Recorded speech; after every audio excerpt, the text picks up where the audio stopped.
Hello, this is Grant Hughes of Grant Hughes Investigates on YouTube. Please hit that like button, share, and subscribe.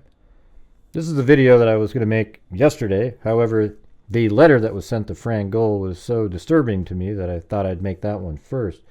So today's video is regarding how Richard Allen has to be the bridge guy. And I want the people who absolutely believe that Richard Allen is not the bridge guy to write something in the comment section and explain to me how that's possible given the information that was on the probable cause document. You'd have to believe that it's all made up information, I guess, is your argument. All right, so let's take a look at sort of the foundation of the probable cause. So here's the first screenshot that I want you to look at that's from the probable cause. It says, investigators reviewing prior tips encountered a tip narrative from an officer, and that's Dan Doolin, who interviewed Richard M. Allen in 2017. That narrative stated, Mr. Allen was on the trail between 1:30 and 3:30. He parked at the old Farm Bureau building and walked to the new Freedom Bridge. While at the Freedom Bridge, he saw three females. He noted one taller and had brown or black hair. He did not remember description, nor did he speak with them. He walked from the Freedom Bridge to the High Bridge. He did not see anybody, although he stated he was watching a stock ticker on his phone. Now, obviously, law enforcement would be able to verify if he was using his phone because that would have had to use a cell tower. So is Richard Allen lying then? And won't that prove exactly when he was on the trail? Also, a lot of people think, oh, they just invented the 1:30 to 3:30 time. Well, then why didn't they change this part where it says he parked at the old Farm Bureau building? All right. Later he said it was the old building. All right. But the old Farm Bureau building, there was one downtown Delphi, like over a mile away. And that doesn't really make any sense that he parked there, then went to the Freedom Bridge. There's an old building right next to the Freedom Bridge, which was the abandoned CPS building. And you could walk. It's not there anymore. They've taken it down. There's a little trail from there that walks right to the Freedom Bridge. So that is what Richard Allen is actually talking about. But of course, the people that want to believe in Richard Allen, they're going to go with some obscure Farm Bureau building downtown. But why didn't law enforcement just put here the abandoned CPS building? You know, if you're saying that they're inventing stuff, they could have easily just put that in there, right? But they didn't. They said the old Farm Bureau building, but they believe that he's referring to the abandoned CPS building. Then on October 13, 2022, Richard Allen was interviewed again by investigators. Now, that first interview we just read was right after the murders.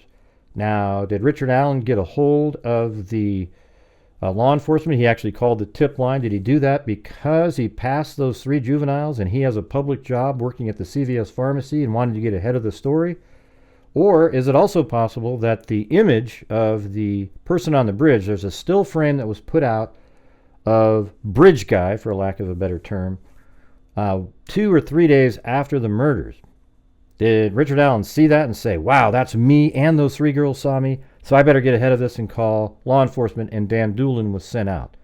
I guess we'll have to figure out when the timing of that image was put out, but it does seem like he wanted to get ahead of it. So again, on October 13, 2022, Richard Allen was interviewed again by investigators. He advised he was on the trails on February 13, 2017. He stated he saw juvenile girls on the trails east of Freedom Bridge and that he went out onto the Monon High Bridge. Richard Allen further stated he went out onto the Monon High Bridge to watch the fish. Later in his statement, he said he walked out to the first platform on the bridge.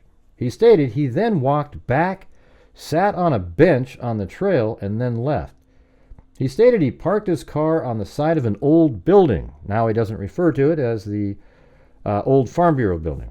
He told investigators that he was wearing blue jeans and a blue or black Carhartt jacket with a hood. He advised he may have been wearing some type of head covering as well. He further claimed he saw no one else except for the juvenile girls he saw east of the Freedom Bridge. BW showed investigators a photograph. This is one of the three. There was 4 girls out there. One of them was a very young juvenile, like 8 or 9, and the rest of them were in their teens. BW was one of the older ones. Showed investigators photographs she took on her phone while she was on the trail that day. The photographs included a photo of the Monon High Bridge taken at 12:43 p.m. and another one taken at 1:26 p.m. of the bench east of the Freedom Bridge.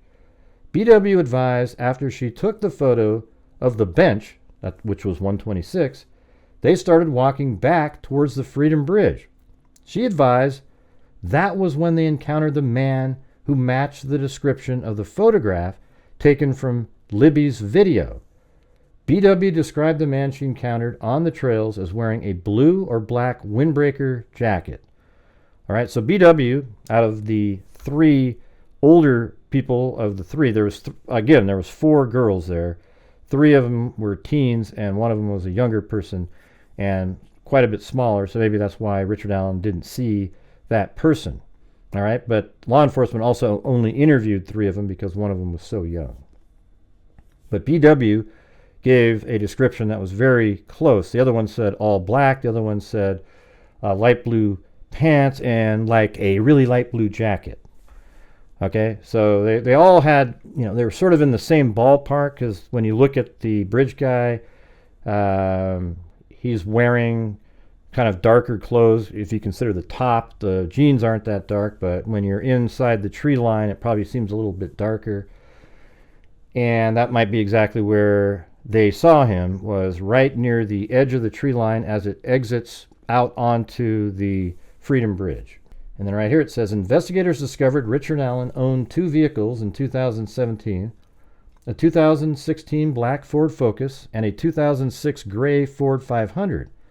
Investigators observed a vehicle that resembled Allen's 2016 Ford Focus on the Hoosier Harvester video at 1:27 p.m., traveling westbound on CR 300 North in front of the Hoosier Harvest Store, which coincided with his statement that he arrived around 1:30 p.m. at the trails. And that sighting right there on the Hoosier Harvest Store video of Richard Allen's vehicle, or a vehicle that looks just like the one that he has, is very good circumstantial evidence that corroborates his initial statement to Dan Doolin that he got there at 1:30.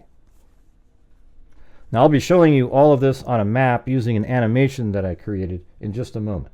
And then this is where Richard Allen voluntarily was interviewed on October 13, 2022. This is from the Frank's memorandum. Watching the videotaped interview, it is apparent that Richard Allen thought he was being asked questions to help assist the police in solving the crime. Of course, that's from the defense perspective. I would expect nothing less. In trying to provide Liggett and Mullen a timeline of when he was at the trail, Richard stated he arrived at the trail around noon. Later in the interview, Richard Allen told Liggett and Mullen that he probably left the trail around 1:30 p.m. Now, that's verifiably false that he left at 1:30, and it's also verifiably false that he got there at noon. That is not accurate information, and it's provable. He obviously changed the time to be just outside of the original time frame he gave because he knows how important that was. And then keep this in mind. On April 3rd, 2023, Richard Allen made a phone call to his wife, Kathy Allen. In that phone call, Richard Allen admits several times that he killed AbbyandLibby.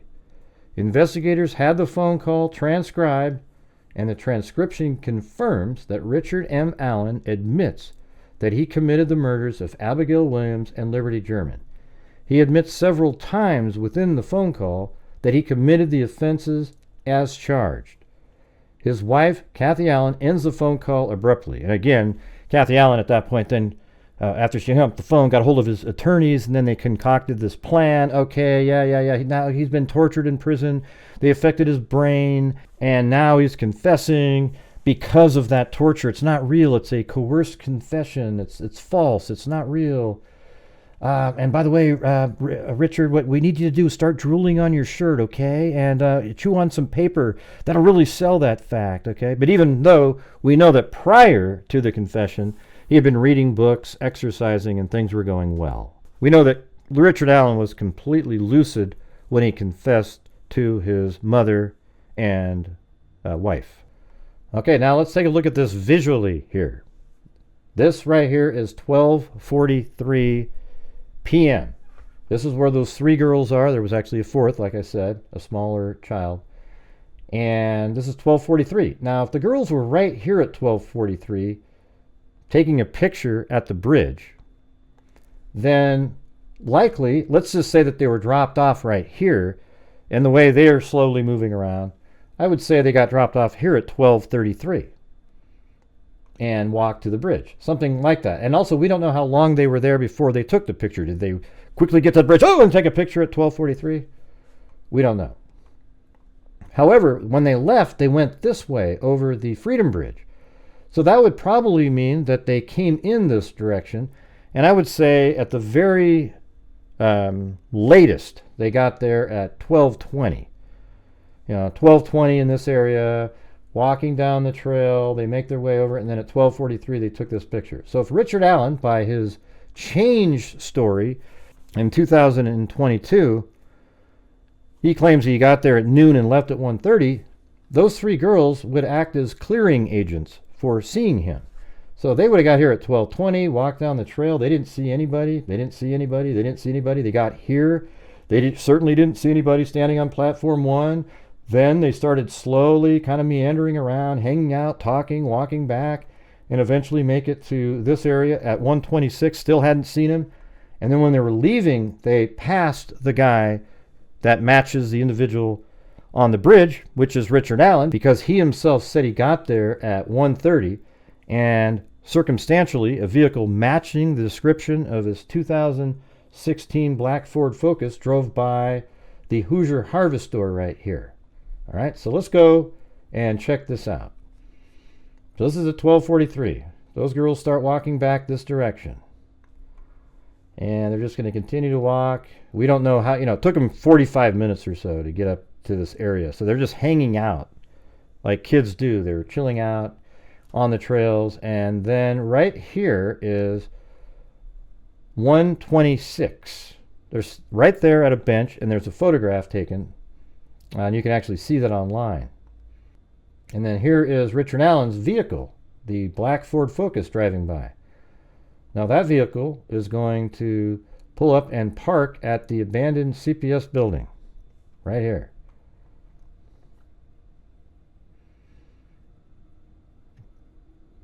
And backs in, just like other witnesses saw that the vehicle was backed in on the side of the building.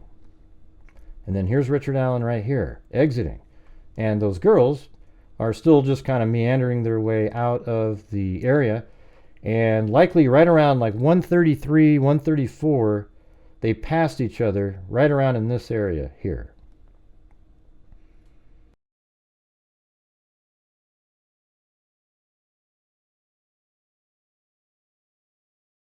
So they pass each other right here, and they said he had his head down. He looked like he was on a mission, kind of stern looking. One of them said his mouth was covered. He had a covering on his mouth. The other one said they couldn't see his mouth, which was interesting, right? Because that means two people noticed that they couldn't see his mouth.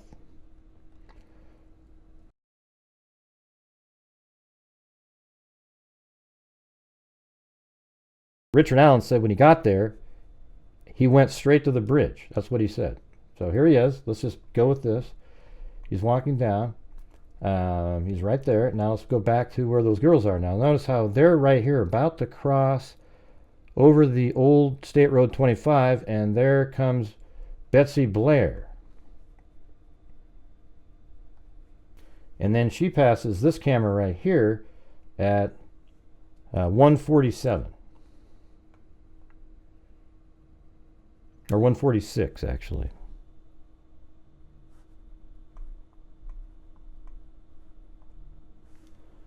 And she parks and probably gets out of her car at 1:47-ish. She gets out and she starts making her way to the trail. Now, she's there to exercise, so she's moving pretty quickly. And Richard Allen, at this point, had made his way to right here. He's still standing on platform 1, because remember, he went there to look at fish. Do you think he just went there, looked at one fish, and turned around really quick and ran back? No. So let's just pause this for a second. Or actually, I can just go up here. If we scroll back just a little bit, Kelsey drove by the Hoosier Harvest Store at 1:49. So she drops the girls off, probably 1:48 and some odd seconds. They get out, but they're just slowly walking around because they're like those other 3 girls, just taking pictures, etc. So there goes Betsy Blair heading towards the bridge, and this is Abby and Libby. And from here to here, it takes 10 minutes walking quickly. So if that was 1:34, it'd been 1:44 when Richard Allen got there. And remember, Betsy Blair got dropped off, or she got there at 1:46 or 7, which is just 3 minutes after Richard Allen would have got here. So when she got onto the trail here, she would have passed him. Had he went this way really quick and passed her, she would have seen him, but she didn't. That means he's still at the bridge. So she gets right to the start of the bridge and turns around immediately and goes the other direction. And Richard Allen was 50 feet away, standing on platform 1, looking at fish. So perhaps that's why Betsy Blair didn't really get a great look at him and has a different description than law enforcement originally put out on their sketch. The original sketch was a closer match. So then Betsy Blair actually passes Abby and Libby as they're walking towards the bridge, and Richard Allen is likely still here. At some point, though, Richard Allen probably noticed the 2 girls, but wanted to make them feel safe, so he passes them and allows them to get onto the bridge or do what they're going to do and feel safe. So maybe right around in this point right here, Richard Allen passes them and then walks back and then waits back in the woods there. If you notice the shot of Abby on the bridge, you can't see anybody in the background through the woods, so it's not a very high quality image or anything like that. I mean, it's clear, you can see it, but it's I think it's only like 720p. So if somebody was back in the woods there, you wouldn't be able to see him on that shot. And then there's another shot that Libby took with her phone of the full length of the bridge, and again, you don't see anybody. So what it means is that Richard Allen then walked back into the woods past them and then waited for the girls to go onto the bridge, and now he can trap them. If he came from the other side, the girls would then go the other direction and go back to the northwest and get out of there. So let's just speed it up here a little bit. So this is about when I think Richard Allen made his move. The girls are about halfway across, and then from the woods, he comes after them. All right, now up here we have Betsy Blair. I believe she went over to the Freedom Bridge, walked back, and is about to get to her car. If we go back down here, here's Richard Allen. And Libby turns the video on her camera and films the bridge guy coming at them at 2:13. And again, this is almost the exact same time that Betsy Blair gets in her vehicle and drives away. She passes the Hoosier Harvest Store at 2:14, which is right there. And at that point, that's already at the time when the bridge guy, Richard Allen, took out his gun, put a bolt in the chamber, said, told the girls down the hill after he first greeted them saying, guys, and Libby says something like, hey, and then they're wondering which way to go, etc. And then Abby says, he's got a gun, is that a gun? And then he says, down the hill. And then he forces the girls to go across. Now, what's really creepy about this is at that moment, Abby, Libby, and Richard Allen are the only people in the entire park at this time. Now later, other people start showing up. Derek got there at 3:15. An individual named Cheyenne, she came out there. A couple of her friends, they were walking around. The flannel shirt guy, and then Derek got there at like 3:15. He walked down the 505 trail, came back up this direction, and then he walked back over here to the Freedom Bridge, and then he made his way back over here at 4 o'clock. He never saw the bridge guy. Okay, he never saw him. And that's because Richard Allen took the 2 girls off over here and he killed them on the north side of Deer Creek, just below Ron Logan's property. All right? So explain to me out there, if you're not a defender of Richard Allen being the guy, and you think this is all just made up stuff, you explain this to me. How in the hell is this not Richard Allen? Let's go back and just do this again. Richard Allen, his vehicle drives right by the Hoosier Harvest store at 127. He gets out, walks on the trail, passes 3 girls. They saw him, he saw them. Verifiably, he got there at 1:34-ish. Then he walks down the trail, and then he gets to the bridge, and he even says he's standing on platform 1 looking at fish. Betsy Blair described the person she saw as him standing on platform 1, and she was 50 feet away and then turned around. Her description of it is of a younger person, but she was 50 feet away, and it would have been from the side because he's standing on platform 1 looking at fish. All right, so Richard Allen is there. Betsy Blair gets there, walks down to the bridge, like I just said, turns around, and then passes Abby and Libby, who had just been dropped off at 1:49-ish. Then Betsy Blair continues to walk all the way around. We can just watch it right here. Maybe goes to the Freedom Bridge, comes back. The timing of that is absolutely perfect for her getting back to her vehicle at like 2:12. And then right here is Richard Allen having the girls go down the hill, and then he forces them across right there. If it's not Richard Allen, where did he go? Betsy Blair also serves as a clearing agent. When she's walking, she does not see anybody that looks like the bridge guy in any of this area right here. That's her. Abby and Libby aren't alive, so they can't tell us the answer to that question. Betsy Blair walked and only saw him right there. Then she walked all the way back the other direction, all the way back to perhaps the Freedom Bridge, and then turns around and walks back this direction again and doesn't see him at all. So why didn't she see him at all during that time? The 3 girls didn't see him from 12:43 until 1:40, but it was probably much earlier than that they got to the bridge, so they walked down the whole length of the trail.